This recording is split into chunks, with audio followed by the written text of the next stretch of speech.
యేసు నామంలో మీకు శుభములు సమృద్ధిగా కలుగునుగాక. మధురం నీ వాక్యం అనే కార్యక్రమానికి స్వాగతం. ఈరోజు మనం ప్రార్థనలో 5 స్థాయిలు 5 స్టేజెస్ ఇన్ ప్రేయర్ అనే అంశాన్ని ధ్యానించుకుందామండి. 4వ ఎపిసోడ్, 4వ భాగం.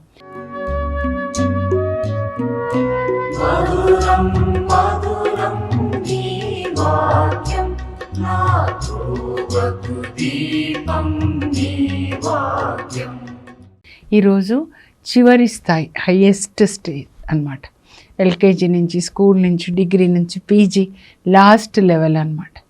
దీన్ని సన్నిధి ప్రార్థన, ధ్యానాత్మక ప్రార్థన అంటారు. Just presence, enjoying God's presence అండి. దేవుని సన్నిధిలో ఆయన యొక్క సన్నిధిని యాక్చువల్గా అనుభవించడం అన్నమాట. ఇంకా ఈ ప్రార్థనలో మాటలు ఏమీ ఉండవండి. Heart to heart, heart beat అన్నమాట. ప్రియురాలు ప్రియుడు ఎలా ఒకరి సన్నిధిని ఒకరు అనుభవిస్తారో, ఒక పసిబిడ్డ తల్లి గుండెల మీద ఆనుకొని ఎలా ఆనందంగా తన్మయత్వంలో ఉంటాడు, అలా ఇంకా పసిబిడ్డ ఏమీ అడగడు. అమ్మ గుండె, అమ్మ ఒడి నాకు చాలు, ఆ లెవెల్లోకి వెళ్ళడం అన్నమాట. హృదయ స్పందన, హార్ట్ బీట్, ప్రేమలో తడిసి తడిసి మునిగిపోవడం అన్నమాట. ఆ దేవుని సన్నిధిలో ఇంకా మనకే ధ్యాస ఉండదు. మన శరీరమే మనకి తెలియదండి. పరిశుద్ధాత్మ వచ్చి మనల్ని, మన ఆత్మని ప్రేమతో నింపి, మన ఆత్మ పరిశుద్ధాత్మ కలిసిపోయినప్పుడు దాన్ని పరవశము అంటారు, ఎక్స్టసీ అంటారు అన్నమాట. దర్శన గ్రంథం, ప్రకటన గ్రంథం 1:10 పద్మాస్ ద్వీపంలో యోహాన్ని బంధించినప్పుడు ప్రభు దినంన దేవుని యొక్క ఆత్మ ఆయనను ఆవేశిస్తుంది. 1:10 అండి. అంటే దేవుని యొక్క ఆత్మ ఆవేశించడం అంటే ఆత్మలో మునిగిపోవడం. పరిశుద్ధాత్మ బ్యాప్టిజం అంటే పరిశుద్ధాత్మలో మునిగిపోవడం. నీటి బ్యాప్టిజం అంటే వాక్యంలో మునిగిపోవడం. సో నీళ్ళలో మునిగిపోతే తడిసిపోతాం కదండి.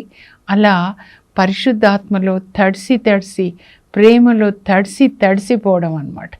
నీళ్ళలో మునిగితే ఎంత తడిసిపోతాం, ఆ అనుభవం అది యోహాన్ పొందుతాడండి. పద్మాస్ ద్వీపంలో ఆయన పరిశుద్ధ ఆత్మని పొంది, నేను పరవశుడనైతిని. పరవశం అంటే ఆ ఆత్మ, పరిశుద్ధాత్మ మన ఆత్మతో కలిసినప్పుడు శరీరం గురించి మనకి ధ్యాస ఉండదండి. పరవశంలోకి వెళ్తామన్నమాట. ఆ పరవశంలో ఆయన యేసుప్రభు యొక్క దర్శనాన్ని చూస్తాడు.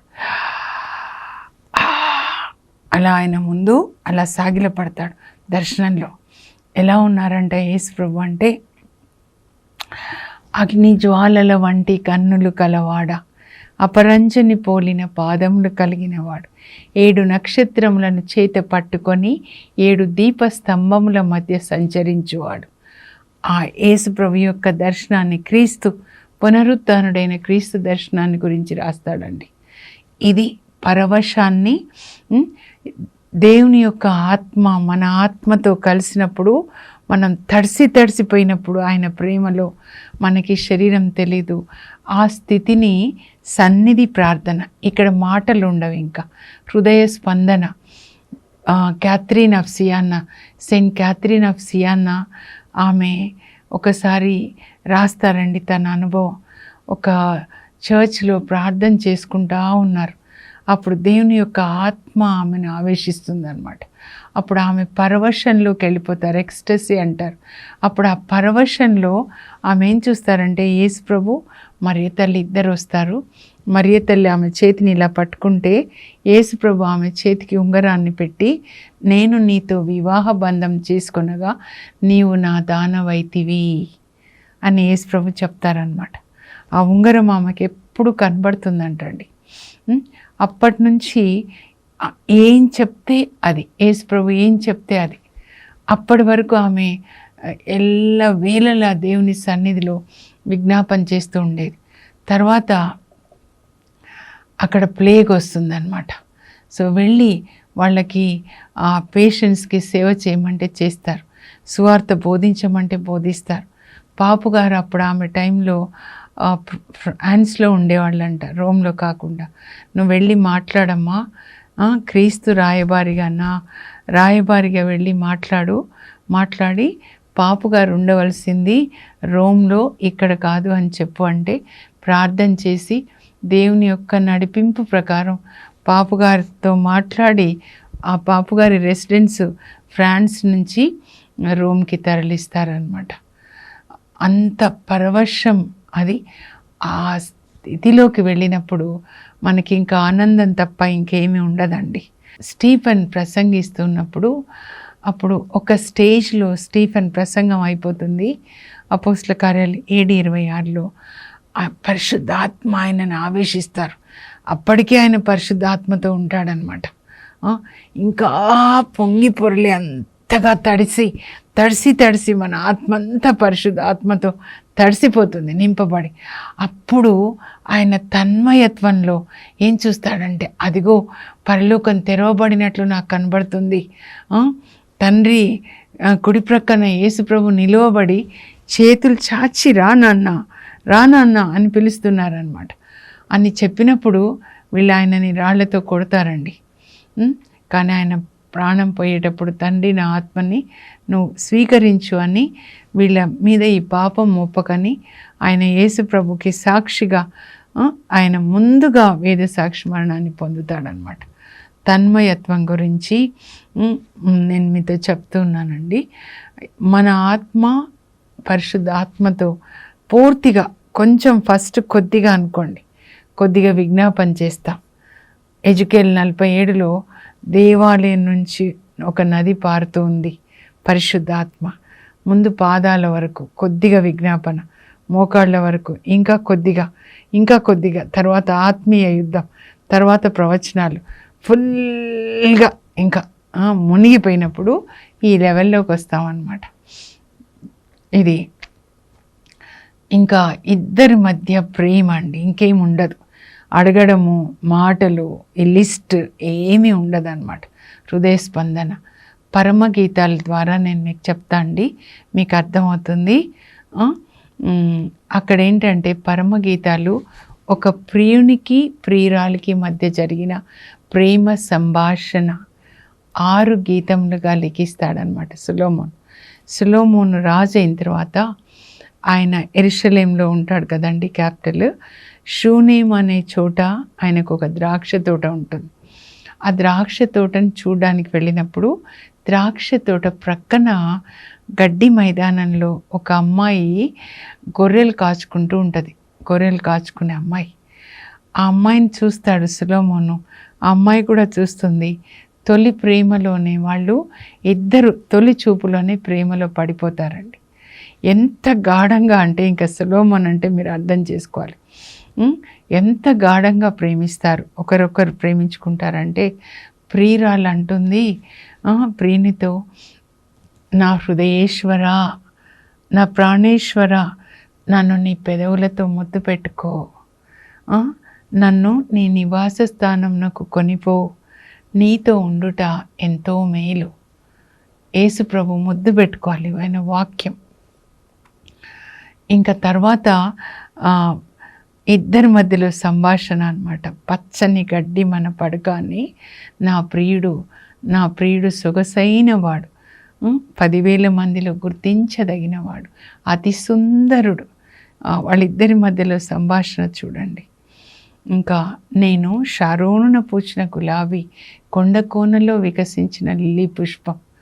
అప్పుడు ఆ రాజు అంటాడు అమ్మాయిని చూస్తూ, ముళ్ళ తుప్పలలో లిల్లీ పుష్పం ఎట్లో, యువతులందరిలో నా ప్రియురాలట్లు. స్త్రీలందరూ ముళ్ళ తుప్పల్లాంటి మాటలు నాలుకల, కానీ నా ప్రియురాలు లిల్లీ పుష్పం. ఎంత సువాసన, ఎంత పరిశుద్ధం. ప్రియురాలంటుంది, అడవిలోని వృక్షములలో యాపిల్ వృక్షం ఎట్లో, యువకులందరిలో నా ప్రియుడట్లు. అలా సంభాషణ అయిపోయి ఆయన మళ్ళా వెళ్ళిపోతాడండి. మళ్ళా వస్తున్నాడు, ఎదురు చూస్తూ ఉంటుంది. ఆయన చప్పుడు, రథంల చప్పుడు, ద్రాక్ష తోటలో మాటలు వినపడతాయి. అదిగో నా ప్రియుని స్వరము వినిపిస్తూ ఉంది. తపన ప్రియుని స్వరాన్ని వినాలని. సొలొమోను రాజు వచ్చి అమ్మాయితో అంటాడు, ప్రేయసి లెమ్ము, సుందరాంగి నా వెంట రమ్ము, మధుర గీతంలో ఆలాపించు సమయం వచ్చేసింది. కొండబండ సందులలో దాగుకొనిన నా పావురమా. యేసు ప్రభు గుండె గాయాల్లో దాక్కునే పావురాలు చిన్న తెరేసమ్మ, సిసిలియమ్మ, యాగ్నెస్, వీళ్ళెప్పుడు లోకం తెలియదు కదండి. కార్మెలైట్ నన్స్కి వాళ్ళకి ఒకసారి వాక్యం చెప్తుంటే వాళ్ళని చూసి అనిపించింది, అబ్బా ఇదే కదా పరిశుద్ధాత్మదేవుడు చెప్పారు. వీళ్ళెవరు అంటే యేసు ప్రభు గుండె గాయాల్లో దాక్కున్న పావురాలు, పరిశుద్ధమైన పావురాలు. నీ మోము నాకు కనిపించు, నీ స్వరం నాకు వినిపించు అంటే ఆత్మ సౌందర్యం, పరిశుద్ధమైన ముఖము, మరి స్వరం, మధురమైన స్వరం అన్నమాట. ఇంకా ఆ తర్వాత వాళ్ళ అమ్మని తీసుకొని వస్తాడండి. మళ్ళా వచ్చినప్పుడు ఇంకా అమ్మాయిని పెళ్లి చేసుకుంటాడు. ఆ పల్లెటూరి పిల్లని పెళ్లి చేసుకుంటాడు సొలొమోను రాజు. తర్వాత పల్లకీలో కూర్చోబెట్టుకొని ఇంకా అమ్మాయిని తీసుకొని పోతుంటాడనమాట. పల్లకీలో వెళ్తుంటే అమ్మాయి ముసుగు వేసుకొని ఉంటుంది అనమాట, పెళ్లి కూతురు. ఇలా అని తలదించుకొని ఉన్నప్పుడు సొలొమోను మాట్లాడతాడు, సుందరాంగి ప్రేయసి, నీవు మిక్కిలి సుందరాంగివి, మేలి ముసుగు మాటున దాగి ఉన్న నీ కన్నులు పావురంలాగా ఉన్నాయి. వాళ్ళిద్దరి మధ్యలో సంభాషణ ఎలా అంటే పావురంలాగా ఉన్నాయి నీ కన్నులు, మేలి ముసుగు వేసుకొని. అంటే ఈ లోకంలో ఒక్క పాపం చూడకుండా యేసు ప్రభు ఇప్పుడు మేఘాల్లోకి వస్తే ఆయన ప్రియురాలు వధువు ఎలా ఉండాలంటే పరిశుద్ధమైన కన్నులు, ఈ లోకం మలినాన్ని చూడని కన్నులు అన్నమాట. అమ్మాయి ఇలాగే ఏం మాట్లాడలేదు, ప్రేమ ప్రియుడంటే, కానీ మూగ సంభాషణ అన్నమాట. నా ప్రేయసి, నా నిష్కలంక సుందరి, నా పావురమా, నీ అందు కళంకమేది లేదు. నీ శరీరంలో నాలుక, కన్నులు, చెవులు, నీ మనస్సు, నీ హృదయం కళంకం, నిష్కలంక సుందరి. పరిశుద్ధాత్మదేవుడి మరియ తల్లి గురించి. ఇంకా నీ నాలుక క్రింద పాలు తేనెలు ఉన్నాయి, చాలు వారుతూ ఉన్నాయి దేవుని యొక్క వాక్యం. యేసు ప్రభు వధువు అలా ఉండాలి. నా ప్రేయసి అన్యులు ప్రవేశించజాలని సొంత ఉద్యానవనం. మన హృదయము యేసు ప్రభు యొక్క ఉద్యానవనం. You are a garden locked up for me అని మాట్లాడుతుంటాడు. ఆ అమ్మాయి ఏమీ మాట్లాడదు, సిగ్గుపడుతూ ఆనందంగా ఉంటుంది. ఒక పల్లెటూరి పిల్ల రాజుకి వధువై ఇప్పుడు రాజు ప్యాలెస్లోకి వచ్చేసింది అనమాట. యెరూషలేంలో సొలొమోను రాజు ప్యాలెస్లోకి గదిలోకి వెళ్ళిపోయింది అనమాట. ఎస్తేర్ రానేలా వెళ్తుంది. అక్కడ ఆయన చెప్తున్నాడు, ఉత్తరం నుంచి గాలి వీచునుగాక, అన్ని దిక్కుల నుంచి పరిశుద్ధాత్మ గాలి వీచి నా ప్రియురాలి యొక్క సువాసన ప్రపంచమంతా వెదజల్లునుగాక. అంటే నేను ఎప్పుడు మదర్ తెరీసా తల్లి యొక్క కరుణ, ప్రేమ, సేవ అనే సువాసనలు ప్రపంచమంతా పరిశుద్ధాత్మ తీసుకొని వెళ్తాడండి. ఇంకా వాళ్ళ మధ్యలో సంభాషణ చాలా జరుగుతుంది. ప్రేయసి, నన్ను నీ హృదయం మీద, నీ పెదవుల మీద ముద్రగా ధరించు. హృదయం నిండా ప్రియుడే వాక్యం, నాలుక నిండా ప్రియుని వాక్యం. ఆమంటుంది, నా ప్రియుడు నన్ను చల్లని చూపున చూడగా నాకు శాంతి, సౌభాగ్యం లభించింది అని. ఇలా ఉంటుందండి. ఈ స్టేజ్లో లేదు లిస్ట్, జాబితా, ఇది అది అడుక్కొని తినే అడగడం అనేది ఉండదు. ఇంకా విజ్ఞాపన కూడా దాటిపోతుంది. ఇంకా యుద్ధం కూడా దాటిపోతుంది.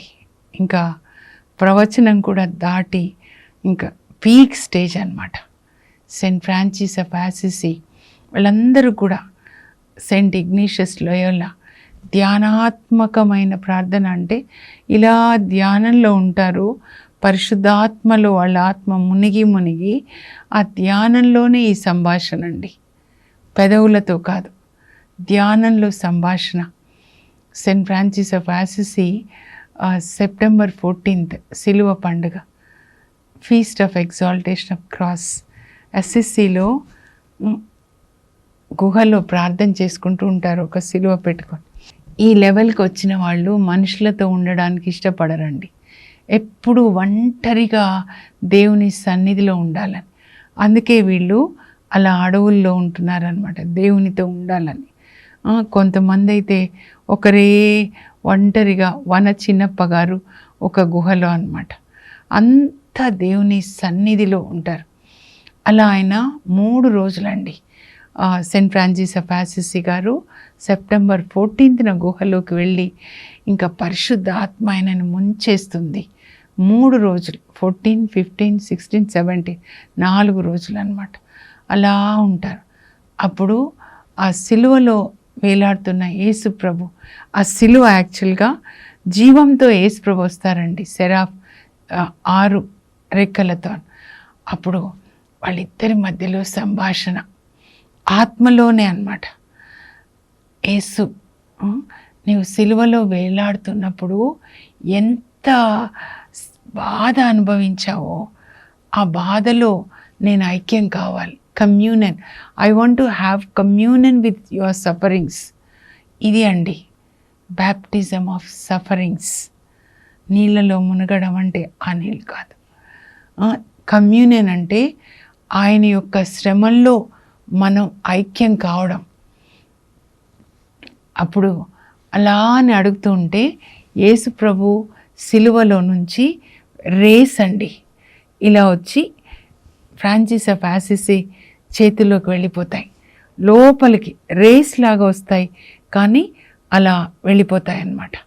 ఆ తర్వాత యేసుప్రభు కాళ్ళలోనికి పెద్దవి మేకులు వెళ్ళినట్లుగా వెళ్తాయి. ఇక్కడ కూడా అంతే, రేస్ లాగా వచ్చి మేకుల్లాగా దిగబడతాయి, రక్తం కారుతూ ఉంటుంది. యేసుప్రభు ప్రక్కలోంచి ఆయన ప్రక్కలోనికి అలా రేస్ లాగా వచ్చి దిగబడుతుంది అన్నమాట. అప్పుడు ఆయన రక్తం కారుతూ ఉంటుంది. ఉదయం 3 గంటలు, కానీ ఎంత వెలుగు అంటే యేసుప్రభు ఆయనను ఆవరిస్తాడు. అక్కడంతా అసిసిలో ఎంత వెలుగు అంటే 6 గంటలైందేమో అని గొర్రెలు మేపడానికి కాపర్లు గొర్రెల్ని బయటికి తీసుకొని వస్తారంట. మొత్తం అంతా వెలుగు అన్నమాట. అవి ఇంకా అక్కడ బయట బ్రదర్స్ ఫ్రాన్సిస్కన్ ఆయన శిష్యులు వెయిట్ చేస్తూ 4 రోజుల నుంచి బయటికి రావట్లేదు, ఏమైంది అంటే ఇలా సంభాషణ జరుగుతూ ఉంటుందండి. ఆ తర్వాత గాయాలు, కాళ్ళ లోపలికి వెళ్ళిపోతాయి మేకులు. ఇంకా వాళ్ళు పిలిస్తే కూడా ఈయన అంత మునిగిపోతాడు, తన్మయత్వం, పరవశం, ఏం మాట్లాడలేకపోతాడు. రక్తం కారుతూ ఉంటుంది చేతుల్లోంచి, కాళ్ళలోంచి, ప్రక్కలోంచి. ఏం చేయాలి అని అప్పుడు వాళ్ళు ఒక గాడిదని హైర్ చేసి, అంటే అద్దెకి తీసుకొస్తారు. వాళ్ళకి ఏ ప్రాపర్టీ ఉండదు, వాళ్ళ ప్రాపర్టీ జీసస్ అన్నమాట. మళ్ళీ పుట్టాలండి, మళ్ళీ ఫ్రాన్సిస్ ఆఫ్ అసిసి పుట్టాలి, సెయింట్ క్యాథరిన్ ఆఫ్ సియానా పుట్టాలి, షౌరి వారు పుట్టాలి, మళ్ళీ అంతోని వారు పుట్టాలి మళ్ళా. అప్పుడు గాడిదని హైర్ చేసుకొని ఈయనని లేపి దాని మీద కూర్చోబెడితే ఇలా చేతులు ఇలా పెట్టుకొని ఆయన ప్రార్థన చేస్తుంటే ఏమి సువార్త బోధించకుండా ఆయనను చూసి పాపులు పశ్చాత్తాపడేవాళ్ళు అంటండి. జీసస్ని అంటే అంత యేసుప్రభు ఆత్మతో నింపబడ్డాడనమాట.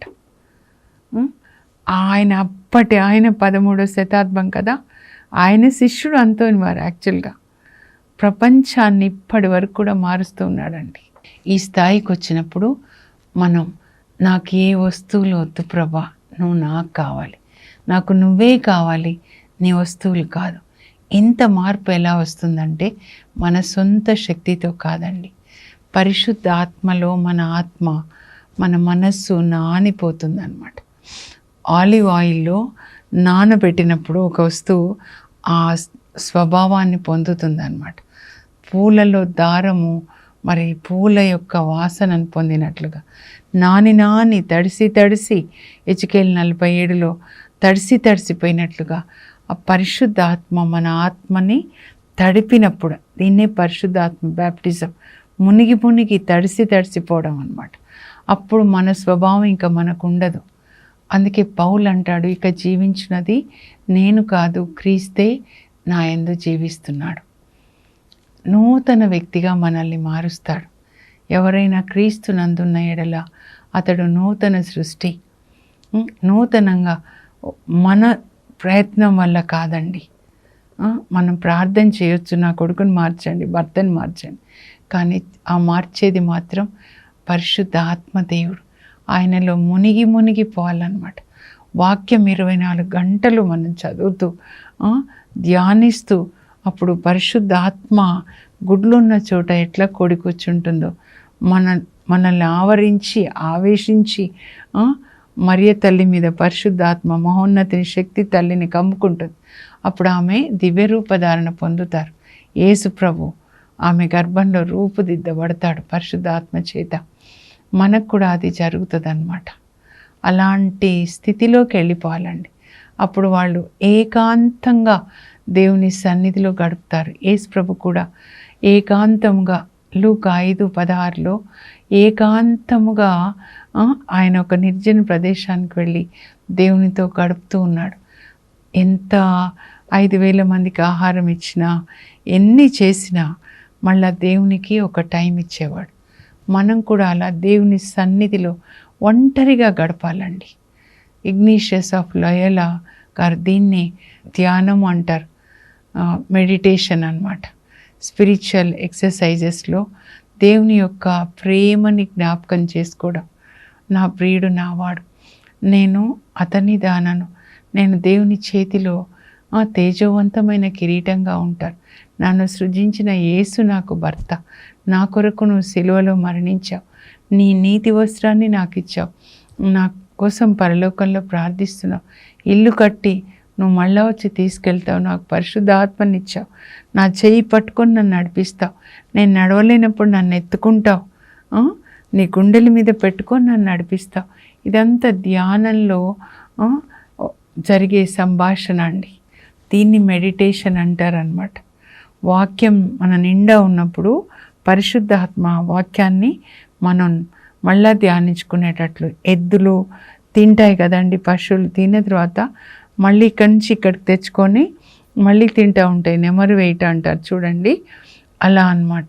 అది ఇక్కడ నిండా వాక్యం తిన్న తర్వాత దాన్ని మనసులో ఆయన ప్రేమని ధ్యానించుకోవడం అన్నమాట. ఇక్కడ ఏ అడగడం అట్లా ఉండదండి. ప్రియుడు ప్రియురాలి మధ్యలో ప్రేమ. ఆ అమ్మాయి పల్లెటూరు పిల్ల అని చూడట్లేదు, ప్రేమ ఇద్దరు హృదయాల మధ్యలో, హార్ట్ బీట్ అన్నమాట, హృదయ స్పందన. ఈయన రాజు అని అమ్మాయికి తెలీదు, ప్రేమ. మా భార్య భర్తలు కూడా ఇలా ఉండాలండి. అందుకే పరమగీతాలు బైబిల్ గ్రంథంలో మధ్యలో పెట్టారు. ఇద్దరు గాఢంగా ప్రేమించుకోవాలి, అంతేకాని ఆ డబ్బుల గురి ఏది అడగొద్దండి, ఏది అడగొద్దు. క్రీస్తు ప్రేమలో మునిగిపోవాలి ఇద్దరు. అప్పుడు త్యాగమైన ప్రేమతో ఒకరినొకరు ప్రేమించుకుంటూ పిల్లల్ని కూడా అలాగే ప్రేమించాలి. అందుకే దావీదు అంటాడు చూడండి, 16 కీర్తన, కొన్ని కీర్తనలు చూద్దామండి. 16:11 దేవుని యొక్క ఆత్మ స్తుతిస్తుంటే దేవుని యొక్క ఆత్మలో పరవశుడైపోతాడనమాట. అప్పుడు ఆ పరవశంలో ఆత్మలో ఏమంటాడంటే, there is fullness of joy in your presence, నీ సన్నిధిలో నాకు పరమానందం ప్రభు అంటాడు. అంత ఆనందం, దేవుని సన్నిధిని ఆనందించాలండి. ఇంకా 27 కీర్తనలో కూడా దావీదు అంటాడండి, 3-4 వచనాలు, నేను ఒకే ఒక వరం కోరుతాను ప్రభుని, ఎల్లప్పుడూ ఆయన మందిరంలో నివసించాలి, ఆయన సన్నిధిని కలిగి ఉండి. మనమే ఇప్పుడు మందిరం, ఆయన సన్నిధిలో తడిసిపోవాలి మన ఆత్మ అన్నమాట. అది కోరుకుంటాడు. మనం కూడా అలాగే ఉండాలండి, ఆయన సన్నిధిని అనుభవించాలి. ఆ ఆనందం మనకి చెప్పలేనంత ఉంటుంది. There is fullness of joy, చెప్పలేనంత ఆనందం దేవుని సన్నిధిలో అన్నమాట. ఈ లెవెల్కి వచ్చాలి. ఎల్కేజీ అడగొద్దని కాదు, విజ్ఞాపన చేయొద్దని, ఇవన్నీ చేస్తాం. మళ్ళా విజ్ఞాపన చేస్తాము, ఆత్మీయ యుద్ధము, ప్రవచిస్తాము. కానీ ప్రతిరోజు కొంచెం సమయం ఆయన సన్నిధిలో ఆనందించాలి. అందుకే విశ్రాంతిలోనికి ప్రవేశించండి అని ఉంటుంది హెబ్రీ పత్రిక 4:12. దేవుని ఆదివారం రోజు విశ్రాంతి దినం అంటే ఆయన సన్నిధిలో మీకు విశ్రాంతి. యేసుప్రభు అంటారు కదా మత్తయి 11:28, భారంతో అలసి సొలసి ఉన్న బిడ్డలు నా ఎద్దుకు రండి. ఏ భారం ఉంది, కుటుంబ భారం, అనారోగ్యం, ఏదైనా కావచ్చు, పాప భారం, ఆయన సన్నిధిలో మనకి విశ్రాంతి. అవన్నీ మన నుంచి తీసేసి ఆయన ఆనందంతో మనల్ని నింపుతారండి. ఆయన సన్నిధిని కోరుకున్న వాళ్ళకి ఎప్పుడూ ఆనందం. పౌలు కూడా నాకు ఎంతో ఆనందంగా ఉంది, నా ప్రభువునందు నా జీవితం అంటాడనమాట. ఫిలిప్పీ 4:10. ఈ ఆనందాన్ని మనం పొందాలండి. ఒక్కసారి ముగించే ముందు నేను ఈ 5 చదువుతాను, మీరు చూసి రాసుకోనండి. ప్రార్థనలో 5 స్థాయిలు: విన్నప ప్రార్థన, విజ్ఞాపన ప్రార్థన, ఆత్మీయ పోరాట ప్రార్థన, ప్రవచనాత్మక ప్రార్థన, సన్నిధి ప్రార్థన. ప్రార్థన చేసుకుందాం. ఏమని ప్రార్థన చేసుకుందాం? ప్రభా, ఎల్లప్పుడూ నీ సన్నిధిని మేము ఆనందించాలి ప్రభా. పసిబిడ్డ పాలు తాగి తల్లి గుండెల మీద ఎలా ఆదమరిచి హాయిగా నిద్రిస్తుందో, నీ గుండెల మీద నేను అలా ఆదమరిచి నిద్రించాలి యేసయ్యా. నా ప్రియుడు నావాడు, నేను అతని దాన. నీవు నావాడు, నా ప్రాణేశ్వరుడు యేసు, నేను నీ దానను. ఎల్లప్పుడూ నీ సన్నిధిలో ఆనందంగా ఉండే కృప నాకు దయచేయండి. యేసు నామంలో అడుగుచున్నాం తండ్రి, ఆమేన్. దేవుని సన్నిధిని ఆనందించే కృప దేవుడు మీకు దయచేయునుగాక. God bless you. Have a blessed day.